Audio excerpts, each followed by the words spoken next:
ಬಂದಿದೆ, ನಿರೀಕ್ಷೆ ಇದೆ, ಗೆಲ್ತೀವಿ. ಈ ದೇಶದ ಪ್ರಧಾನಿಗಳು ಮಾನ್ಯ ನರೇಂದ್ರ ಮೋದಿಯವರು ಆಗಬೇಕು ಅಂತ ಇಡೀ ಕೋಟ್ಯಾಂತರ ಭಾರತೀಯರು ತೀರ್ಮಾನ ಮಾಡಿದ್ದಾರೆ.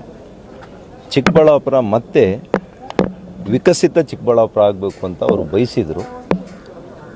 ನಮಗೆ ದೊಡ್ಡ ಶಕ್ತಿ ನಮ್ಮ ಪಕ್ಷದ ನಾಯಕತ್ವದ ಜೊತೆಗೆ, ನಮ್ಮ ಪಕ್ಷದ ಸಿದ್ಧಾಂತ, ನಮ್ಮ ಪಕ್ಷದ ಕಾರ್ಯಕರ್ತರ ಪಡೆ ಜೊತೆಗೆ ನಮ್ಮ ಮಾಜಿ ಪ್ರಧಾನಿಗಳು, ಮಾಜಿ ಮುಖ್ಯಮಂತ್ರಿಗಳು ಕುಮಾರಣ್ಣವರ JDSನ ಪಕ್ಷ.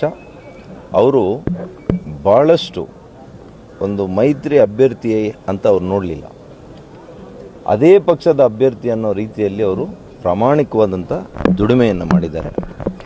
ಅದರ ಪ್ರತಿಫಲ ನಾವಿವತ್ತು ನೋಡ್ತಾ ಇದ್ದೀವಿ. ಹಾಗಾಗಿ ಇನ್ನೂ ಹೆಚ್ಚಿಗೆ ಹೇಳುವಂಥದ್ದು ಸರಿ ಹೋಗಲ್ಲ.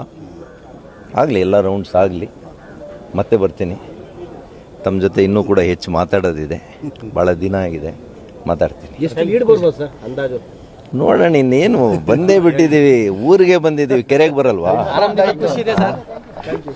MP ಅವರು 939 ಮತಗಳನ್ನ ಪಡೆದಿದ್ದಾರೆ.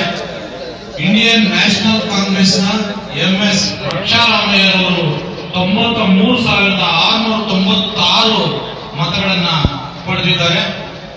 ಭಾರತೀಯ ಡಾಕ್ಟರ್ ಕೆ ಸುಧಾಕರ್ ಅವರು 1,11,985 ಮತಗಳನ್ನ ಪಡೆದಿದ್ದಾರೆ. ಸೋಷಲಿಸ್ಟ್ 60 ಮತಗಳನ್ನ ಪಡೆದಿದ್ದಾರೆ. ದಿಗ್ವಿಜಯ ಭಾರತ ಪಾರ್ಟಿಯ ನಾಗೇಶ್ ಹೆಸರವರು 206 ಮತಗಳನ್ನ ಪಡೆದಿದ್ದಾರೆ. ಇಂಡಿಯನ್ ಲೇಬರ್ ಪಾರ್ಟಿಯ TR ನಾರಾಯಣ ರಾವ್ ಅವರು 124 ಮತಗಳನ್ನ ಪಡೆದಿದ್ದಾರೆ. ಉತ್ತಮ ಪ್ರಜಾಕೀಯ ಪಾರ್ಟಿಯ ವೆಂಕಟೇಶ್ ಮೂರ್ತಿ ವೀರ್ ಅವರು 280